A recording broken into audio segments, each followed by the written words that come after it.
most important news on this day is on the IBC Amendment, the Insolvency and Bankruptcy Amendment. Some important clauses were amended by the government. We will go through that. The IBC Amendment will gives greater timeline for insolvency procedure and more rights to banks. So that is a summary about this amendment.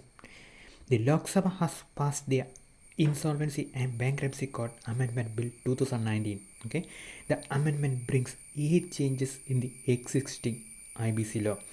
The bill has been already cleared by the Rajya Sabha. This is the third time that the IBC law has been amended after its enactment in 2016. Okay, the insolvency law thus gets modified third time in 3 years. The current amendments are aimed to clear uncertainties in the insolvency procedure as well as to make the law vibrant. That is the statement given by the Finance Minister in the Parliament while justifying this amendment. Okay, the amendments are aimed to clear uncertainties in the insolvency procedure. And now we are coming to major features of the new amendment. The amendment sets a new insolvency timeline of 330 days, okay, up from the existing 270 days. This means if a company is identified for resolution and insolvency, the entire process should be completed within 330 days. Okay, with the amendment, the stakeholders of the insolvency procedure get more time to complete the procedure. So that is the significance of this higher timeline for the IBC procedures. And the next important feature of this amendment that is more important, and here more rights for financial creditors like banks. The amendment gives preference to secured lenders like banks. Remember, secured lenders, or what we can say, financial creditors, and they are the banks, the institutions that gives money to a particular entity or a company is called as financial creditors or secured lenders, and they will get more powers and preferences. Okay, under this amendment, the amendment gives preference to secured lenders like banks or operational creditors like input suppliers to the company.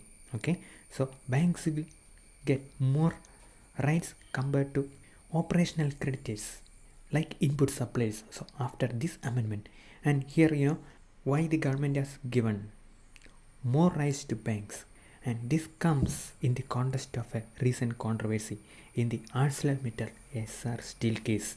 In the ArcelorMittal-Essar Steel case recently, the National Company Law Appellate Tribunal, okay, the topmost tribunal, okay, ruled that Essar Steel's committee of creditors that comprises of mainly banks had no role in distribution of claims. So that was the verdict made by the Company Law Appellate Tribunal, and brought lenders, that means financial creditors or banks, and vendors, that means operational creditors or suppliers of goods, to this failed company on par, that means in equal terms. So there is no difference between the banks who are given loans to the failed entity and the enterprises which are provided inputs or supplied inputs to this failed company. Okay, both have equal rights. That was the verdict made by the National Company Law Appellate Tribunal.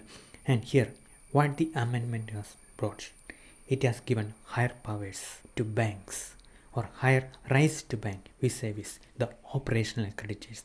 That is what happened. The amendments were always brought in as a response to what was developing outside of Parliament, where industries, creditors, courts, all of them were using the IBC to give solutions, but there were greater, newer challenges which were coming up. So this was a statement made by our Finance Minister Nirmala Sitharaman while discussing about the amendment in the Rajya Sabha.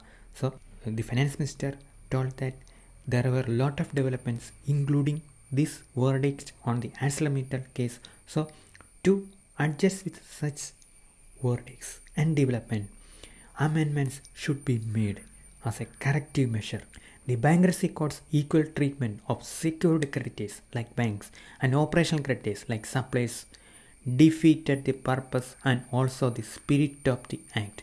That was the observation made by the Finance Minister.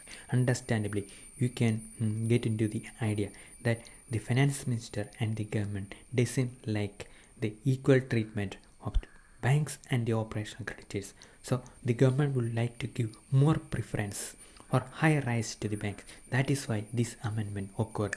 The amendment gives committee of creditors, that is mainly comprised of banks, of a loan defaulting company, explicit authority over the distribution of proceeds in the resolution process. So after this amendment, the banks as the financial creditors will get more rights, okay, regarding the distribution of proceeds of a loan defaulting company. So that is about this news.